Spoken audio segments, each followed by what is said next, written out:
Graças a paz, igreja, graças a paz você que está aqui, você que está assistindo em casa, seja muito bem-vindo à casa de Deus, amém? Eu acredito que, para surpresa de muitos aqui, principalmente minha, eu sou o pregador da noite. É, e havia um tempo que isso aqui era impossível, viu, gente?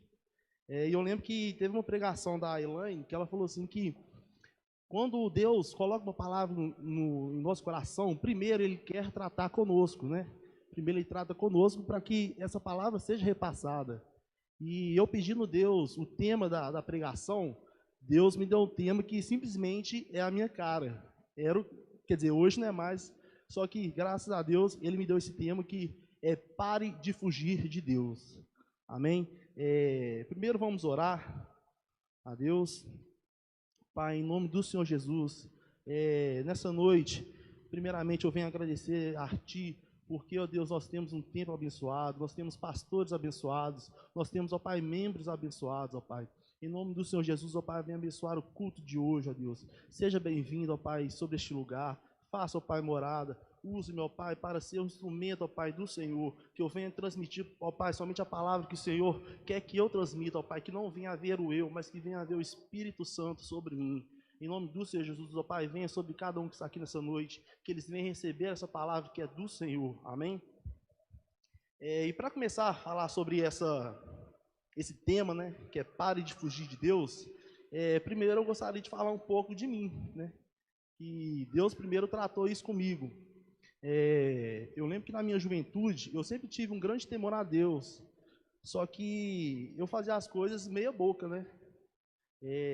Era aquele crente que simplesmente achava que só por estar aqui, vindo à igreja, fazendo as coisas simples, né, o básico ali na zona de conforto, eu estava agradando a Deus.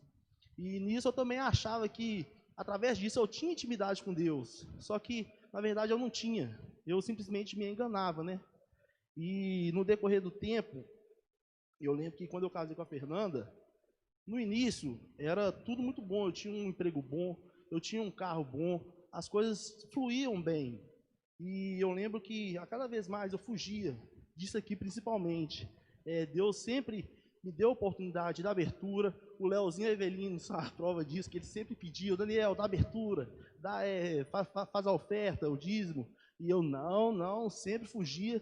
Até que teve um dia que eles me escalaram, eu aceitei, e eu lembro muito bem que eu cheguei e vim aqui no ensaio era no culto de jovens, eu cheguei e vim antes do culto, eu lembro que era a Flávia que estava cantando, eu cheguei na Flávia e falei, seu Flávia, eu não posso vir no culto hoje, eu tenho que dar abertura, você pode fazer isso por mim? Simplesmente inventei uma mentira ali, porque eu não tinha nada para fazer, simplesmente eu fugi disso.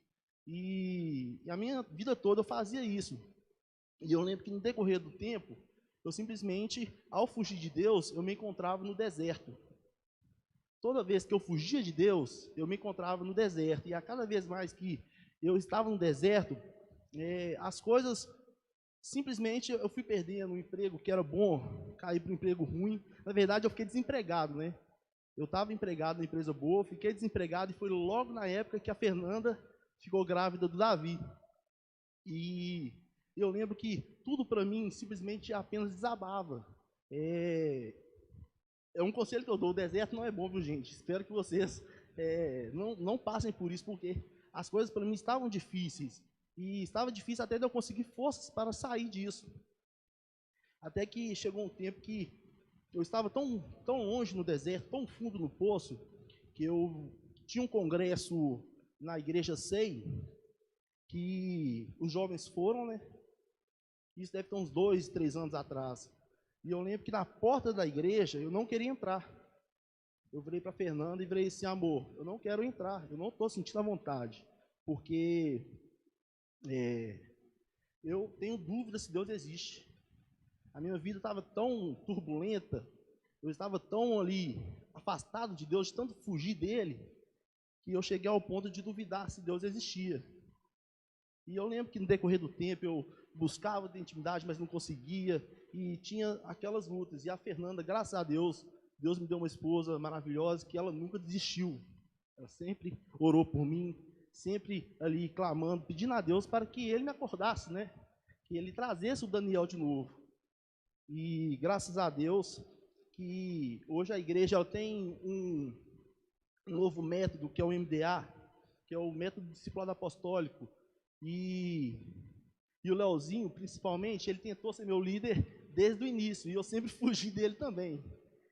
Fugi dele 2 vezes. E até que um dia, na célula, lá na casa do Luan e da Luciara, a nossa ministrante lá, Eveline, né? A facilitadora, quer dizer, eu lembro que nós estávamos em um assunto muito polêmico, e aquilo porque a nossa célula, a gente viaja na maionese, nós começamos um assunto e termina em 1000 coisas, sempre assim, e é muito bom. E eu lembro que, naquele dia, a Eveline começou a falar umas coisas assim que, hoje eu não me recordo bem, mas aquilo foi me incomodando, e eu lembro que o Espírito de Deus incomodou a Eveline para fazer uma oração. E naquela oração, a Eveline foi revelando muitas coisas, que hoje também não lembro nada, porque eu só lembro que quando ela começou a falar aquilo entrava em mim, e eu simplesmente caí no chão, desabando. A oração não era só para mim, eu sei que era para todos, mas sabe quando aquele assunto você sente que é só para você? E eu lembro que eu caí no chão, eu tive uma grande libertação nesse dia, não tem muito tempo, tá, gente? Isso deve ter meses.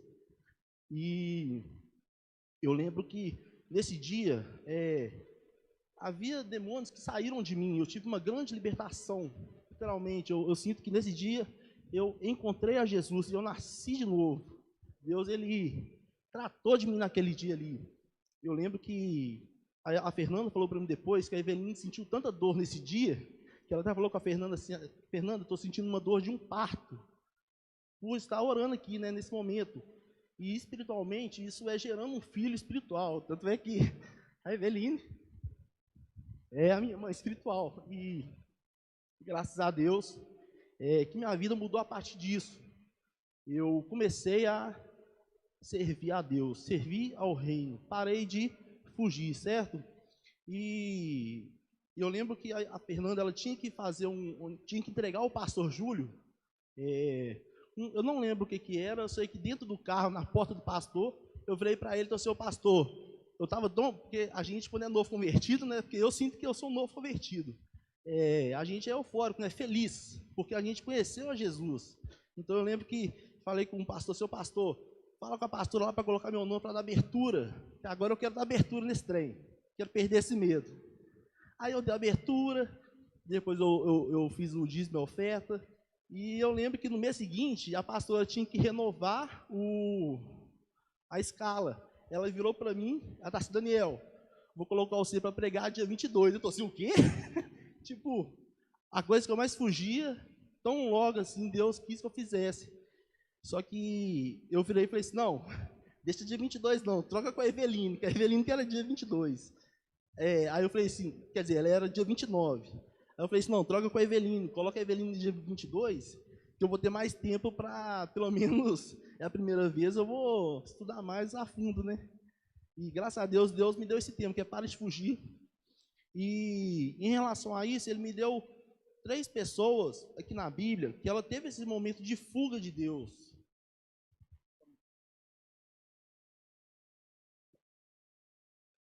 E para ler a palavra de Deus, a primeira pessoa está lá em Gênesis 16.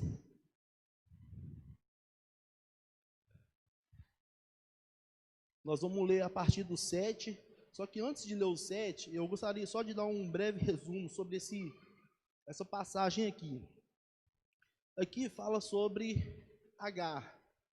Agar era uma serva egípcia da Sarai, mulher de Abrão. E nessa época aqui, a Sarai e Abrão, eles não podiam ter filhos, né? E eles já tinham uma idade avançada. E no início aqui nós vemos que a Sarai, ela não espera uma resposta de Deus. Eu acho que no desespero ali, eu acho que isso é a tendência de muita gente, que no desespero ali, ela quer criar uma resposta, ela não espera em Deus, ela cansa de esperar em Deus e ela criou uma resposta para ela mesma. O que ela fez? Pegou a tua serva Agar virou para Abrão, seu marido, e falou assim, aqui está minha serva, possua, engravide, que o filho dela, nós poderemos criar uma família, né? Olha a ideia da Sarai nesse momento. E esse é o primeiro ponto que eu queria tratar aqui. Às vezes existe muita gente na igreja cansada de esperar em Deus, cansada de ter uma resposta em Deus, e nesse meio tempo ela cria, né, ela cria sua própria resposta, ela cria seu próprio, como que eu posso dizer? O que ela tem que fazer, né? Qual ação que ela tem que tomar. E no decorrer da história, nós vemos que quando Agar ela fica grávida, ela começa a olhar para Sarai com desprezo. E isso acarretou o seguinte: quando ela aconteceu isso, a Sarai até amaldiçoou o próprio marido, falou assim: maldito seja você, porque Agar agora me olha com desprezo, sendo que o marido simplesmente não tinha nada a ver, né? E ela até fala que Deus seja o juiz entre os dois. E no decorrer da história, Agar, por sentir, porque a Sarai ela começou a maltratar a sua serva. E Agar, então, o que ela decide fazer? Fugir. No capítulo 7 está escrito assim, no versículo 7, quero dizer, capítulo 16, versículo 7. O anjo do Senhor encontrou Agar perto de uma fonte no deserto, no caminho de Sur, e perguntou-lhe: Agar, serva de Sarai, de onde você vem? Para onde vai? Respondeu ela: estou fugindo de Sarai, a minha senhora. Vamos parar aqui por enquanto. E na igreja acontece muito disso, às vezes, que a pessoa ela se sente, não maltratada, mas ela se sente fora do lugar, porque ali, querendo ou não, ela se sentiu incomodada de estar ali, sendo maltratada pela Sarai, né? Mas às vezes na igreja acontece alguma situação que as pessoas se incomodam, né? Às vezes uma situação simples, que é só conversar, e a pessoa pensa o quê? Não, eu vou fugir, vou sair de onde eu estou, porque aqui não é para mim. E o anjo do Senhor virou para Agar e disse: volte à sua senhora e sujeite-se a ela. Disse mais o anjo: multiplicarei tanto os seus descendentes que ninguém os poderá contar.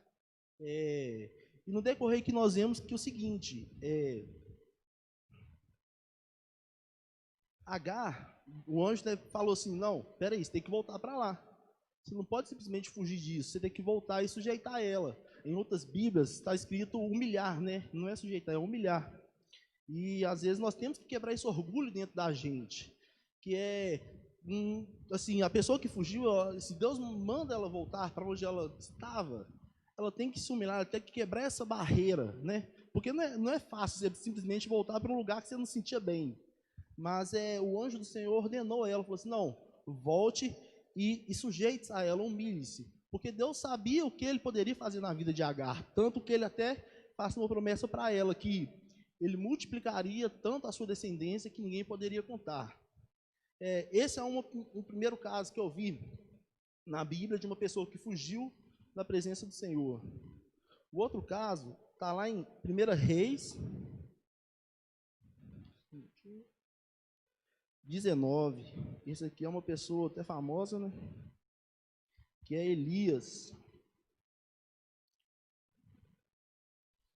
Elias 19:1 está escrito assim: ora, Acabe contou a Jezabel tudo o que Elias tinha feito e como havia matado todos aqueles profetas à espada.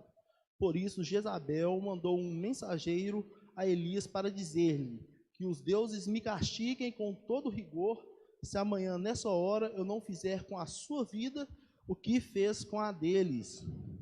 Elias teve medo e fugiu para salvar a vida. Em Berseba de Judá, ele deixou o seu servo e entrou no deserto, caminhando um dia. Vamos ler até aqui. Para a gente entendermos esse contexto aqui de fuga, nós temos que entender um capítulo anterior de 1 Reis, onde o Elias, ele era um grande profeta, né? Um profeta que tinha maiores poderes, vamos dizer assim. E num capítulo anterior, fala quando Elias, ele foi ao Monte Carmelo, simplesmente ele confrontou os profetas de Baal, né?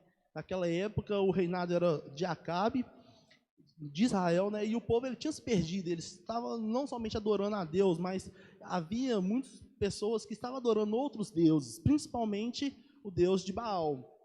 E Elias, então, ele vai ali e confronta todo aquele povo, todo povo não, se eu não me engano, era 450 profetas de Baal. E quando Elias confrontou aquele povo, falou assim: não, vamos subir lá no Monte Carmelo, e lá nós vamos ver qual Deus que é vivo, né? Qual Deus existe. Tanto que ele fala assim: você vai fazer o seu sacrifício aí, o que você quiser, eu vou fazer o meu aqui. E acontece que os profetas de Baal ali tentando, fazendo tudo possível para que o Deus dele, Baal, fizesse alguma coisa, só que simplesmente não acontece nada.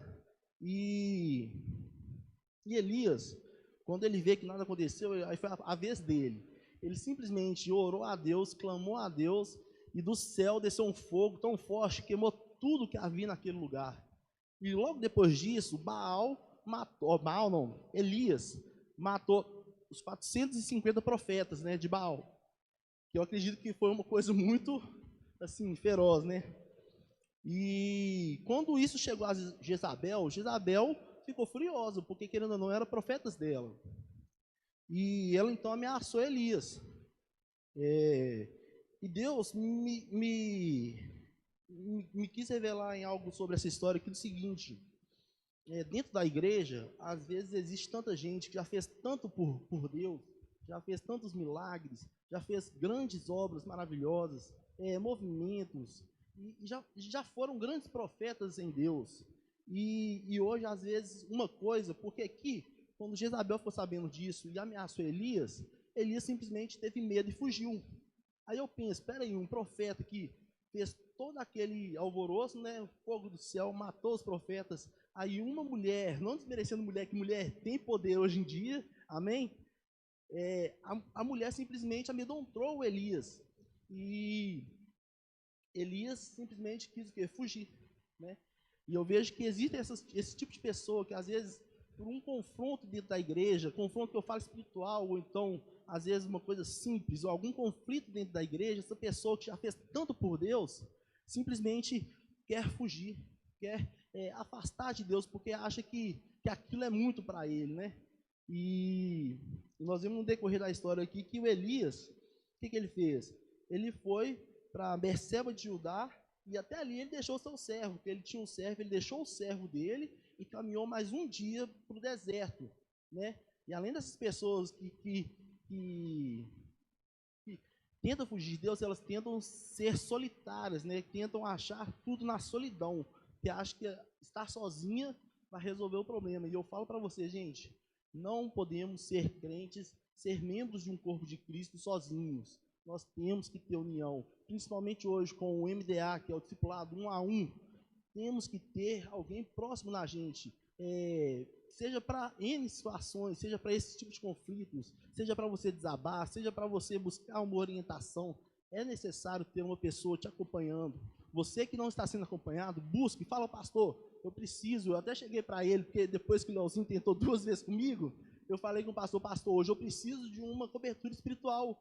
Ele virou para mim e tá assim: ó, eu tenho o Leozinho, o Reinaldo e o Ezequias, e você é a cara do Leozinho.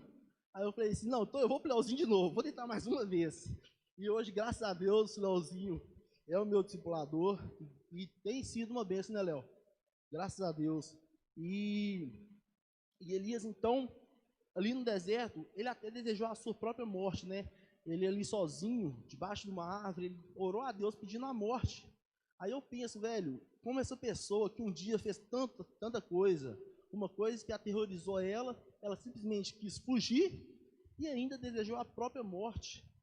Olha como é uma coisa muito forte quando você está no deserto, né?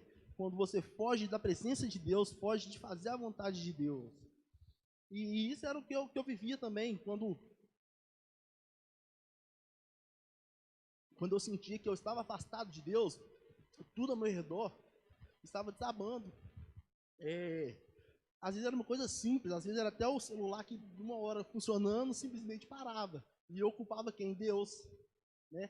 Era às vezes umas coisas simples que acontecia comigo, que eu simplesmente achava culpa em Deus, mas eu não prestava atenção que eu estava fugindo dele, eu simplesmente queria culpá-lo, né? E no decorrer aqui, Deus até mandou um anjo, né? O anjo de Deus veio a Elias no deserto e trouxe o alimento para Elias, né? Trouxe o alimento, tanto é que não foi só uma vez, foi duas vezes. Ele trouxe o alimento e mandou que Elias descansasse, porque o que Elias tinha começado não havia terminado, porque Deus falou assim, não, descansa, come e descansa. Ele acordou de novo, come e descansa, porque você tem que terminar o que você começou.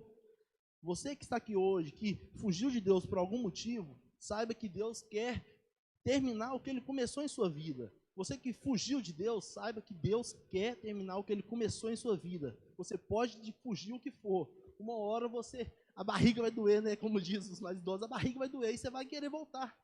E Deus, Ele vai te abençoar, Ele vai te alimentar, Ele vai te sustentar para quando você voltar, as coisas funcionem na forma dEle. Mas você precisa de ter uma intimidade com Deus, amém? E nós vimos aqui no decorrer dessa história que Deus, depois que ele descansou e mandou Elias voltar, ele mandou que Elias ungisse, né, um novo rei. Um novo rei, quer ver? Um novo rei da Síria, um novo rei para Israel e também um sucessor para ele. E olha só para você ver como as coisas de Deus sempre trazem coisas extraordinárias. Havia 7.000 homens, 7.000 homens não, 7.000 pessoas, né? Que não haviam sido prostradas diante dos deuses de Baal. Era um povo que simplesmente precisava de alguém que fosse ali e fizesse a diferença. E Deus tinha essa pessoa que era Elias, que fugia, mas quando ele viu que ele tinha que voltar, Deus já tinha preparado grandes coisas para ele fazer, que era libertar aquele povo, entre aspas, né? Porque quando ele ungiu Elias, foi isso que aconteceu, aquele povo voltou ao Deus de Israel. E a última pessoa que Deus falou para mim, esse caso aqui eu acho que é mais famoso ainda, né? Principalmente de fuga. E eu lembro que a Eveline foi falar sobre essa pessoa quinta-feira passada, mas eu gelei tanto, eu falei assim, pronto, Deus falou para ela a mesma pregação que a minha, lascou. Aí, só que Deus, ele faz as coisas da forma dele, amém? Que é Jonas. Aqui nós vamos falar falar brevemente sobre Jonas. Jonas 1, está escrito assim, a palavra do Senhor veio a Jonas, filho de Amitai, com esta ordem, vá depressa à grande cidade de Nínive, e pregue contra ela, porque a sua maldade subiu até minha presença. Mas Jonas fugiu da presença do Senhor, dirigindo-se para Tarsis. Desceu à cidade de Jope, onde encontrou um navio que se destinava àquele porto. Depois de pagar a passagem, embarcou para Tarsis para fugir do Senhor. Eu até estava vendo, Tarsis é o lado totalmente oposto de Nínive, onde Deus queria que Jonas fosse, né? E nessa passagem aqui, Deus me falou sobre essas pessoas que tem hoje dentro da igreja, que às vezes Deus dá uma ordem para ela, ou então pede ela para fazer algo, seja cuidar de alguém, seja fazer alguma coisa simples, e a pessoa faz o quê? Vai o lado ao contrário, vai o lado oposto do que Deus pediu a ela.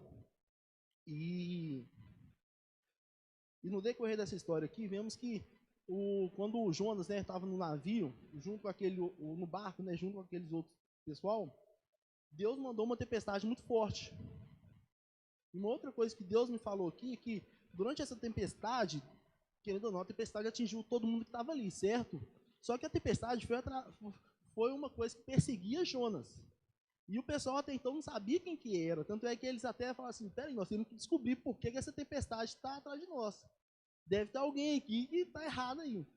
E eles descobrem, né, que era Jonas que era o culpado daquilo que está acontecendo. E Deus me revelou sobre isso. Eu não sei se vai ficar bem claro para vocês, mas existem certas situações que quando a pessoa foge de Deus, ela leva consigo uma grande tempestade, né? Leva consigo uma grande turbulência. E no meio que ela estiver, ali, querendo ou não, quem estiver ao redor dela vai ser atingido, né? Porque na situação aqui, era no barco. Se o barco virasse, todo mundo ia morrer, certo? Todo mundo ia estar dentro da água ali, passando por dificuldades. E no meio da gente, Deus, pelo menos ele falou para mim que não é difícil isso acontecer.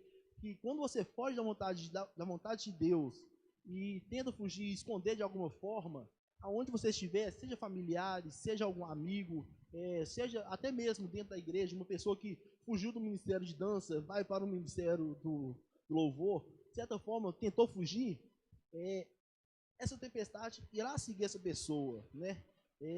Pelo menos Deus me disse isso, espero que fique bem claro para vocês. E no decorrer disso, o Jonas até falou assim, não, peraí, me taca do barco, me joga ao mar que essa tempestade vai parar. De antemão, o pessoal não quis tacar. A mesma coisa quando, no que eu falei, quando você está ali no meio da sua família, tentando fugir, ou então de certa forma em outro lugar, quem estiver com você, eles vão tentar, peraí, primeiro arrumar um jeito, né? Arrumar um jeito de, não vou tacar você no mar. Fica aqui por enquanto, nós vamos tentar achar um jeito. Só que não é assim que funcionam as coisas. Tanto que a tempestade não parou e eles realmente viram, não, peraí. Eles até oraram, né? Tipo assim, Senhor, nós vamos tacar o Jonas, né, ao mar, e é uma pessoa inocente, mas espero que a sua ira não venha até nós. E quando isso aconteceu, simplesmente a tempestade parou. Só que o que Deus havia feito? Ele tinha preparado um peixe para engolir Jonas, né? É o famoso peixe grandão aí. E Jonas ficou dentro desse peixe durante 3 dias. E podemos considerar que o peixe era um deserto, certo? Querendo ou não, ali era um deserto para Jonas, que ele estava afastado de todos, estava isolado. E eu acredito que não deve ser bom ficar dentro da barriga de um peixe, principalmente durante 3 dias, né? E no decorrer disso, o que Jonas faz? Ele ora a Deus. É até triste porque às vezes nós esperamos certas situações em nossas vidas acontecer para nós orar a Deus, ao invés de orar antes. Foi o que aconteceu. Primeiro, aconteceu tudo que tinha que acontecer com Jonas para que ele orasse a Deus, para que ele clamasse a Deus. E quando Jonas fez isso, ele clamou a Deus, fez aquela oração linda e até no 9 está assim, mas eu com um cântico de gratidão oferecerei sacrifício a ti, o que eu prometi cumprirei totalmente, a salvação vem do Senhor. Aí no versículo 10 até fala que o Senhor deu ordens ao peixe e ele vomitou Jonas em terra firme. Deus me falou uma coisa aqui que é interessante, que a oração, ela traz uma certa segurança para nossas vidas, né? Aqui no caso, Jonas, ele foi vomitado em uma terra firme, ou seja, segurança, né? Então, você busque mais oração a Deus. Primeiro, para de fugir de Deus e tente buscar mais ter intimidade com Ele. Ore a Deus antes de você tomar certas ações, né? Igual aconteceu lá com Sarai, que ela não esperou em Deus. Espera em Deus, espera que tenha uma resposta de Deus para que você possa fazer algo, né? Tomar uma certa ação. E no decorrer aqui nós vemos que Jonas, né, no versículo 3 até fala assim, a palavra do Senhor veio a Jonas pela segunda vez com essa ordem: vá à grande cidade de Nínive e pregue contra ela a mensagem que eu lhe darei. Ou seja, Deus não mudou o plano. O primeiro plano que ele tinha na vida de Jonas, que ele foi ao lado oposto, Deus não mudou. Ele simplesmente, quando Jonas voltou para ele, falou assim, não, peraí, volta lá que esse era o plano inicial que eu tinha para a sua vida. E nós vemos aqui depois que a cidade de Nínive, ela ia ser destruída, né? Porque eu imagino que para a maldade chegar a Deus e irar ele, a maldade era tanta, né? Só que quando Jonas levou essa palavra até eles teve arrependimento, né? E Deus é um Deus misericordioso. Ele simplesmente livrou aquele povo, porque o povo teve arrependimento, eles viram quem era o Senhor. E eu achei engraçado nessa história que o que Deus me falou aqui, que o que ele queria tratar não era com a cidade de Nínive, era com Jonas. Porque depois que Jonas foi lá, pregou, e Deus trouxe a salvação sobre aquele povo, Jonas irou. Ele falou assim, peraí Deus, eu fugi para Tarsis porque eu sabia que o Senhor ia ter misericórdia daquele povo, né? Eu sabia que o Senhor ia livrar eles, porque você é um Deus misericordioso. Então aqui eu vejo que no decorrer dessa conversa de Jonas com Deus não queria tratar a cidade de Nínive, Deus queria tratar Jonas, né? Deus queria cuidar de Jonas, queria tratar o coração dele, né? E em meio a tudo isso, o que eu venho a falar com vocês, na verdade eu tenho até mais uma história que eu não sei se tem tempo, vou tentar falar rapidinho aqui. Eu achei que a pregação ia ser menos de 10 minutos. Até falei com o pastor, se a pregação ficar curta aí, você complementa depois. Mas pelo que eu estou vendo aqui, está longa até demais. E uma última coisa que Deus falou comigo, pode ser uma coisa até meio cômica. Alguns aqui vão entender, outros não. Mas Deus me deu um exemplo de um filme, dos Vingadores. Eu acredito aqui que algumas pessoas já viram o filme dos Vingadores, outros podem não ter visto. E durante isso, o que acontece? Eu vou dar uma explicação breve aqui do que aconteceu no primeiro filme, que foi o seguinte: havia um vilão que ele chamava Thanos, ele queria simplesmente acabar com a metade dos seres humanos, né, dos seres vivos da Terra. E ele conseguiu fazer isso, né? Os Vingadores eles não conseguiram deter ele conseguiu acabar com a metade dos seres vivos da Terra. E no filme 2, o Homem de Ferro, que foi o principal afetado, ele simplesmente fugiu, né? Ele foi para uma cabana, ele com a esposa dele tiveram uma filha, e ali o Homem de Ferro estava no conforto dele, né? Ele, querendo ou não, ele fugiu daquela situação e ficou no conforto dele. Até que os Vingadores, a equipe dele, foram até ele e pediu ajuda, né? Falou assim, não, nós descobrimos um meio aqui que dá para voltar no tempo e refazer tudo isso. Só que o que o Homem de Ferro fez? Rejeitou, fugiu. Ele estava na zona de conforto dele e não quis sair dali, porque ele sentiu medo de perder, né, aquilo que ele tinha. Ele falou assim, não, peraí, aqui eu já consegui me acertar aqui, então eu não vou arriscar tudo que eu tenho hoje. Já que deu tudo errado e agora eu consegui me ajeitar, eu não vou abrir mão disso. Até que a equipe, né, depois foi atrás de uma outra pessoa, do Hulk, né, tentar fazer a mesma coisa, só que o Hulk não conseguiu, né? Até que depois veio incomodar o Homem de Ferro que ele voltasse lá, porque ele sabia como fazer isso funcionar. Ele sabia como fazer, voltar no tempo e resolver todo esse problema. E ele voltou, conseguiu, né, fazer que tudo voltasse normal e conseguiu salvar todo mundo. O que Deus falou para mim sobre esse filme? Eu achei até interessante. E às vezes nós estamos na nossa zona de conforto, Deus ele quer te usar, né? Ele quer algo a mais de você.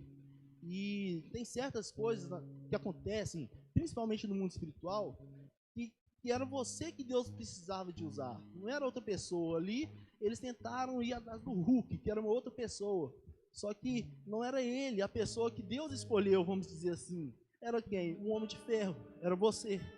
Então que nessa noite você venha parar de fugir de Deus. Que às vezes Deus tem grandes coisas para fazer, mas é através da sua vida. Às vezes um milagre pode acontecer na sua família, de pessoas que você desacreditava se converter, ou então de trazer cura, ou então de fazer um grande renovo. E às vezes Deus quer usar você, não o próximo. Então que nessa noite você venha abrir seu coração e deixa Deus te usar. Pare de tentar, primeiro, arrumar desculpas para fugir de Deus. Pare de tentar achar soluções de você mesmo para tentar resolver certas situações. E além de tudo, tenha intimidade com Deus. Eu vi uma frase de uma mulher que ela fala o seguinte: às vezes nós fugimos, a melhor forma de fugir de Deus é ocupar fazendo as coisas de Deus, né? E eu achei interessante porque ela complementa no seguinte: porque essa pessoa que está tão atarefada em fazer as coisas de Deus, ela não tem buscado intimidade com Deus. Ela busca fazer tudo dentro da igreja, fazer tudo ali para querer agradar os homens, principalmente ela, mas ela não busca intimidade com Deus. Às vezes Deus quer fazer grandes coisas sobre as nossas vidas. Às vezes Deus quer que você simplesmente tenha uma intimidade com Ele. Porque eu até vi uma outra pastora falando aqui, às vezes a pessoa vem aflita para a igreja e ela quer simplesmente ouvir uma palavra de um pastor. Eu falo uma pessoa cristã já, tá, gente? E essa pessoa às vezes quer ouvir simplesmente a palavra do pastor, porque aquilo no momento pode trazer um arrepio para ela, né? pode trazer um conforto no coração dela, mas não era isso que Deus queria, porque essa pessoa simplesmente foge de ter uma intimidade com Deus, porque o certo é você ter uma intimidade com Deus e Deus falar com você em primeira pessoa, não através da vida do pastor, não através da vida do Léo, da Eveline, não através de outras pessoas, mas que Deus venha falar primeiramente com você. Você tenha essa intimidade com Deus, para que quando você vier à igreja, o que o pastor ou qualquer outra pessoa falar venha edificar, ou seja, trazer algo a mais, mas que primeiramente você venha ser tratado com Deus. Tenha essa intimidade com Deus, busque ter essa intimidade com Deus, porque Deus quer fazer grandes coisas na sua vida, como Ele fez na minha hoje. E eu não acreditaria, e hoje estou aqui, porque eu tenho pavor disso. Meu negócio é estar lá na mesa, mas Deus me incomodou até eu falar assim: não, peraí, eu tenho um Jesus que morreu por mim, né? Essa coisa que Ele fez é extraordinária, não foi uma coisa simples que Ele fez. E o que eu tenho feito para retornar esse amor? O que eu tenho feito para transmitir o quão grato eu tenho sido por isso? E eu decidi que eu não irei mais fugir, né? Eu irei escutar Deus, primeiramente ter intimidade com Ele, porque eu sei que grandes coisas Ele fará, não para me glorificar, mas para